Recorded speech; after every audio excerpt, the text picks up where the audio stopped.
કેશોદમાં આદર્શ નિવાસી શાળાના ડોક્ટર હમીરસિંહ વાળાનું જિલ્લા વહીવટીતંત્ર દ્વારા શ્રેષ્ઠ વ્યાયામ શિક્ષક તરીકે સન્માન કરવામાં આવ્યું છે। સમગ્ર દેશમાં સ્વાતંત્ર્ય પર્વની ઉજવણી ભવ્ય રીતે થઈ રહી છે। જૂનાગઢ જિલ્લા કક્ષાના સ્વાતંત્ર્ય પર્વનું આયોજન માણાવદર ખાતે કરવામાં આવ્યું છે। આ કાર્યક્રમમાં પોલીસ પરેડ સાથે વિદ્યાર્થીઓ દ્વારા સાંસ્કૃતિક પ્રવૃત્તિઓની સુંદર પ્રસ્તુતિ કરવામાં આવી હતી। સાથે જિલ્લામાં જુદી જુદી કચેરી અને વિવિધ ક્ષેત્રોમાં ઉત્કૃષ્ટ કામગીરી કરતા કર્મચારી અધિકારીઓને જૂનાગઢ જિલ્લા વહીવટીતંત્ર દ્વારા બિરદાવવામાં આવ્યા હતા, જેમાં સામાજિક ન્યાય અને અધિકારિતા વિભાગની સહકારી આદર્શ નિવાસી શાળા કેશોદના વ્યાયામ શિક્ષક તરીકે સેવા બજાવતા અને આઝાદ ક્લબના પ્રમુખ અને વિવિધ સેવાકીય પ્રવૃત્તિઓ સાથે જોડાયેલા ડોક્ટર હમીરસિંહ વાળાને રમતગમત ક્ષેત્રે વિદ્યાર્થીઓને પ્રેરિત કરી કારકિર્દી ઘડતર સુધી માર્ગદર્શન અને તાલુકા, જિલ્લા અને રાજ્ય સ્તરની સ્પર્ધાના સફળ આયોજન અને કોરોના કાળ, કુદરતી આપત્તિના સમયને ઉત્તમ કામગીરી અને સામાજિક વનીકરણ, પર્યાવરણ જાગૃતિ જેવી પ્રવૃત્તિઓમાં સક્રિય કામગીરી કરવા બદલ જિલ્લા વહીવટીતંત્ર દ્વારા જિલ્લાના શ્રેષ્ઠ વ્યાયામ શિક્ષક તરીકે મ્યુનિસિપલ કમિશનર તેજસભાઈ પરમાર, માણાવદરના ધારાસભ્ય અરવિંદભાઈ લાડાણી,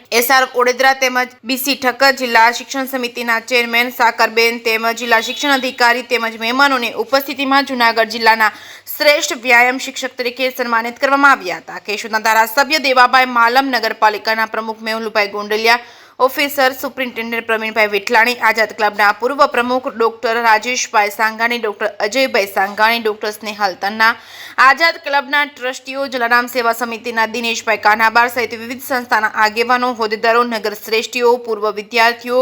ખેલાડીઓ દ્વારા ડોક્ટર હમીરસિંહ વાળાને અભિનંદન આપી શુભેચ્છા પાઠવી હતી। રમતગમત ક્ષેત્રમાં સમગ્ર સૌરાષ્ટ્રના યુવક અને યુવતીઓને સફળતાનો સ્વાદ ચખાડી ઉજ્જવળ કારકિર્દી બનાવનાર વ્યાયામ શિક્ષક ડોક્ટર હમીરસિંહ વાળાને જૂનાગઢ જિલ્લા વહીવટીતંત્ર દ્વારા મળેલું સન્માન યોગ્ય સમયે હૂંફ આપનારું બની રહેશે। જે કે સિંહ ગુજરાતી સાથે રાજુ પંડ્યા, કેશોદ।